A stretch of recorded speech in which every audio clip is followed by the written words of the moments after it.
ఈరోజు Rayalaseema lift irrigation ప్రాజెక్టుని కూటమి ప్రభుత్వం చంద్రబాబు నాయుడు గారు రేవంత్ రెడ్డి గారికి తాకట్టు పెట్టిన విషయం అందరికీ తెలుసు కావునా కదా. ఈ యొక్క ప్రాజెక్ట్ కేవలం ఒక క్లోజ్ డోర్ లో కాదు, ఆంధ్రప్రదేశ్ రాష్ట్ర ప్రజలందరికీ మరీ ముఖ్యంగా సీమ ప్రజలందరికీ కూడా ఇది కామధేనుగా ఉంది.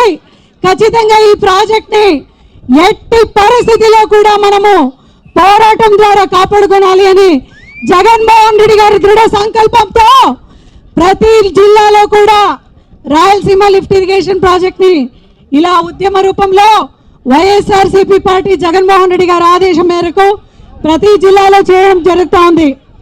ఈరోజు రాప్తాడ్లో మరి ముఖ్యంగా నలుమూల నుంచి విచ్చేసిన ప్రతి ఒక్కరికి కూడా పేరు పేరు నమస్కారం చెప్తున్నామన్నా. ఈరోజు కేవలం ఒక పిలుపు నుంచి ఇంతమంది వచ్చా ఈ లైనింగ్ పని నిజంగా మనకు వద్దు, ఎక్కడ కూడా భూగర్భ జలాలు అనేది లేదు, రైతులందరికీ కూడా అన్యాయం జరిగింది అని పసిగట్టి ప్రతి రైతు ప్రజలందరూ కూడా కదలొచ్చినారు స్వచ్ఛందంగా. అన్నా ఈరోజు మనం చూస్తున్నాం, టీడీపీ వాళ్ళందరూ కూడా మాట్లాడుతుంటారు జగన్మోహన్ రెడ్డి గారు ఏం చేశారో ఇరిగేషన్ ప్రాజెక్ట్స్ అని. అడిగిన ప్రతి వ్యక్తికి కూడా సమాధానం చెప్తున్నాం.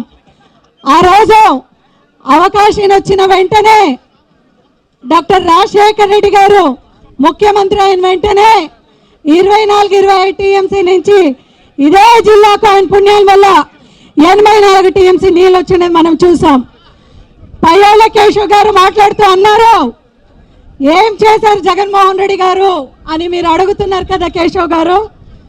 ఈరోజు మీకు ఒకటే అడుగుతున్నాను కేశవ్ గారు, మీరు ఫైనాన్స్ మినిస్టర్గా ఉన్నారు కదా, ఆ రోజు వైఎస్ఆర్సీపీ ప్రభుత్వంలో బీటీపీ ప్రాజెక్ట్ తీసుకొని రావాలని 114 చెరుకు నీళ్లు తీసుకొని రావాలని జగన్మోహన్ రెడ్డి గారు సంకల్పిస్తే